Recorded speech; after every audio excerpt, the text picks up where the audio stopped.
Do you know what saddens me? It's when people are able to control our decisions by offering us their opinions or even their bias.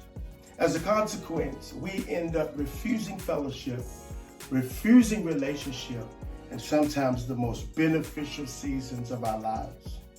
I have found that this kind of influence can distract the purpose of God for your life. When we distance ourselves from opportunities because of how someone else may feel, or in some cases, because we don't want to offend the loyalty that we've pledged to our family and our friends, that can be a very dangerous situation. What I want to stress this morning is how important it is for you to make decisions for yourself that is healthy for your physical and spiritual well-being. What you don't need to do is eat what others want you to eat.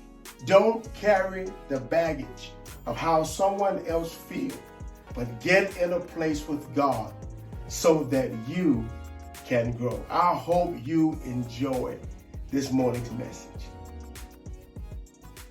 I would like to share this morning that any level of sacrifice is another opportunity for the enemy to come after you. I would like to also submit that your reasons for doing anything is the apprenticeship of personal inclinations. There had to have been a qualifying disposition that warranted your places or your need to advance your decisions, your preferences, and even your interests. To get to that point, what is oftentimes overlooked is the degreeing value of what it may cost you semantically. Because in the semantics of Spiritism, what has to be taken into consideration is the belongings of the enemy. His functional specifications is to make life difficult for you and I. That could mean slander, that could mean insult, that could mean compromise your credibility, and even defamation. Energy that has purpose can potentially deteriorate under duress. And given that premise, any opportunity that the enemy gets to come after you and I, that's what he will do. And trust me, that's just a finger sandwich in comparison to what you and I go through as God takes us higher. The Bible said, to whom much is given, much is required. What I'm prepared to evidence for the next few minutes is how the enemy comes after your appetite.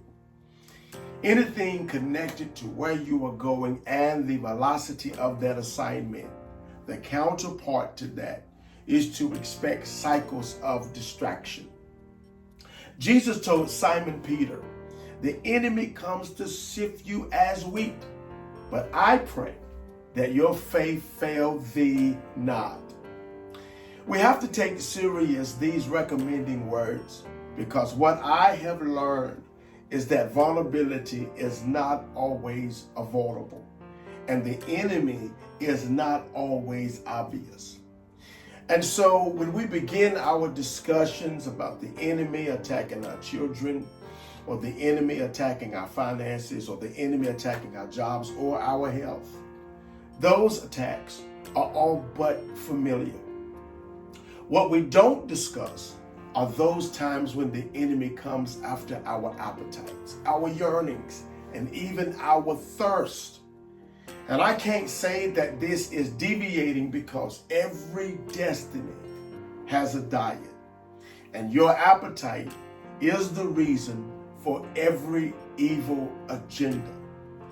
If you look beginning with the application of Adam, he's placed in the garden with kingly regimentation, becomes adverse in his responsibility, blundered his diet, and consumed what was not his.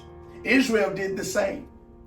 They came through the most abhorrent, vexatious season of their time, only to complement their diets with the melons and onions of what they used to consume. Other than that, there is David, who I consider a humanitarian in many regards, and one who is given the cognomen a man after God's own heart. But you can't offer him accolade and not recall how David loses the war over his appetite and slept with Bathsheba. Above and beyond, Matthew's Gospel chapter 4 records that Jesus was led up of the Spirit to be tempted of the devil. And when he had fasted 40 days and 40 nights, he was afterwards hungry. And if you read the entirety of this chapter, it further affirms how the enemy comes after people who are apathy. What Jesus demonstrates, though, is how important it is to live on the level of your future. And it does so because each time the enemy solicits for his attention, the benediction was always word amicable. One time he said, "It is written, man shall not live by bread alone." Another time he said, "It is written, you shall not put the Lord your God to the test." And the third time he said, "It is written, you shall worship the Lord your God and serve him only." The reason why this is a great reference point is because this particular moment best illustrates that whatever happens to us next is determined by what we eat now. In fact, if you consider the findings of this apparent temptation or this desirable seducement, the refusal of our Lord Christ also emphasizes the need for dieting. Dieting is important not just because the tempter will come, but dieting, secondly, is important because there will be times when the tempter will win the argument of the flesh. Because the Spirit doesn't always strive with man, not only does that mean that the days of our lives will be 120 years, but it also implies that man would resist the Spirit.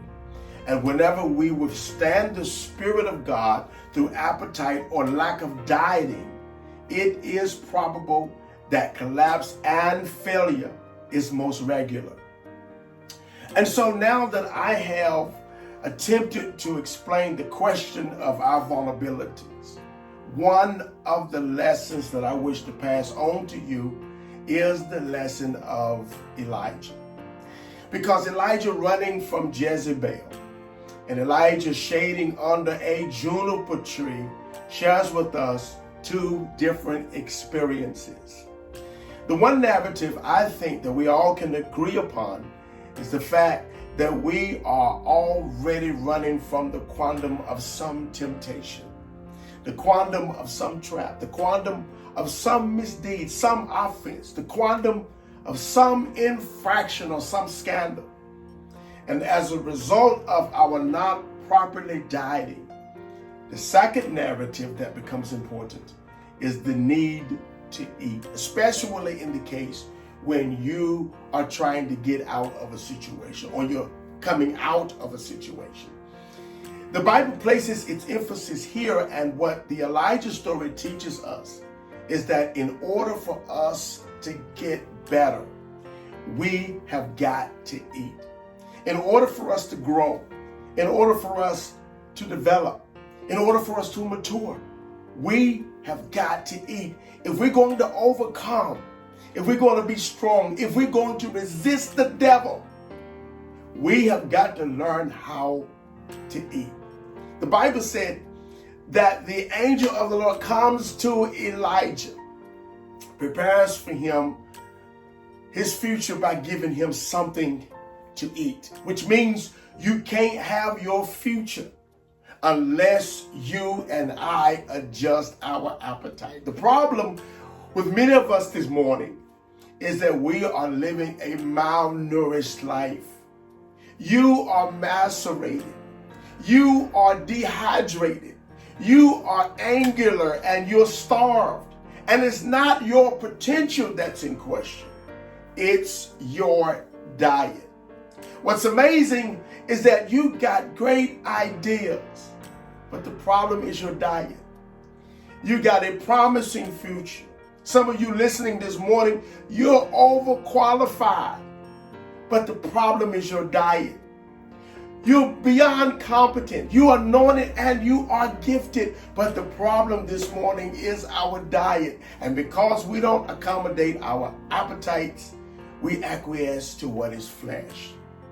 In fact, to take it a little further, sometimes our problem is not lack of intake or consumption, but it's a matter of what we eat. Sometimes we eat the wrong stuff. Sometimes we entertain the wrong stuff. Sometimes we hear the wrong stuff, and as a result of that, we digest the wrong stuff. And what you eat can be just as toxic as not eating enough. When I got to this point in my message, I was drawn to 1 Samuel chapter 9 because what you will notice is that the elevation of Saul was accompanied by a meal.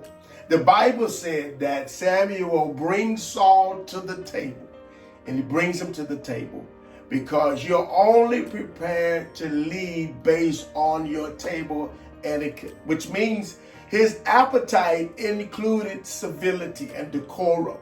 His appetite included protocol and dignity and attitude, management and discipline.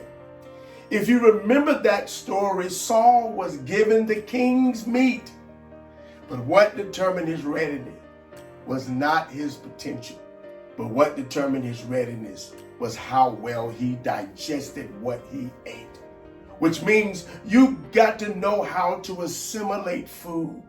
You got to know how to consume food. You got to know how to swallow. You got to know how to incorporate a balance. You got to know how to incorporate a willingness and a taste or a passion. And so our first problem is that we are malnourished. We don't consume enough Bible. We don't consume enough praying. We don't consume enough fasting. Our second problem is that we eat the wrong stuff, which means we indulge in things that are not healthy for our spirit. Our third problem is our digestive systems.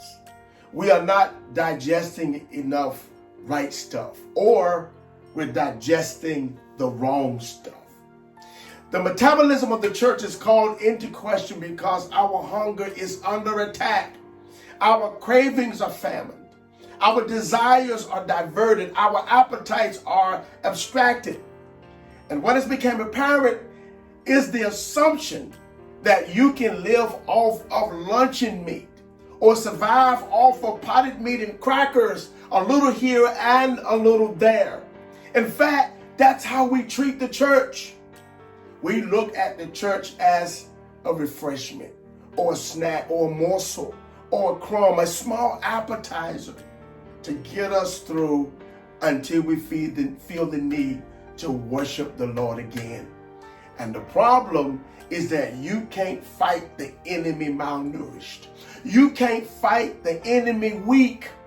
You can't fight the enemy with tea and a conversation.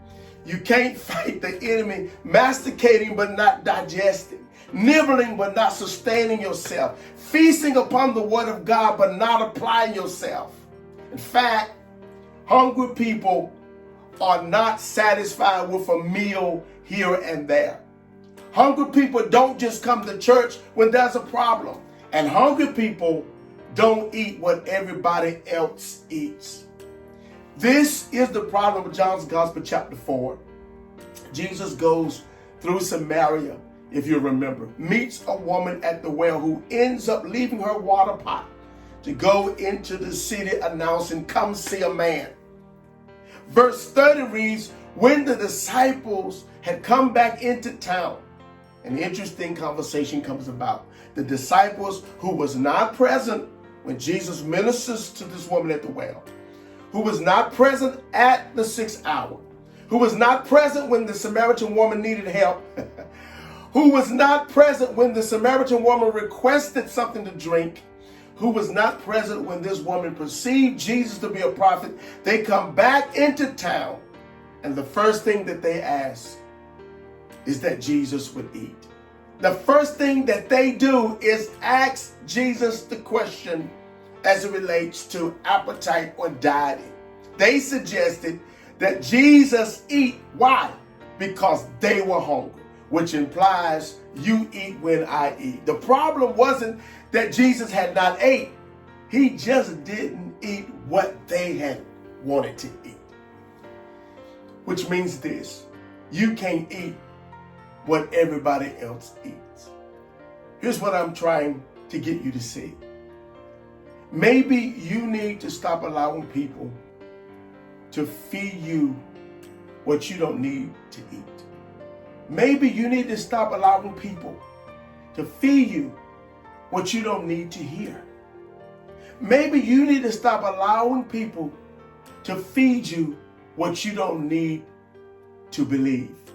And in this season of your life, my encouragement to you is that you start thinking for yourself and stop living your life on E and get an appetite for the things of God. I pray and I trust that this morning's word will be a tremendous blessing for you and your family. Go in the strength of God. Until the next time.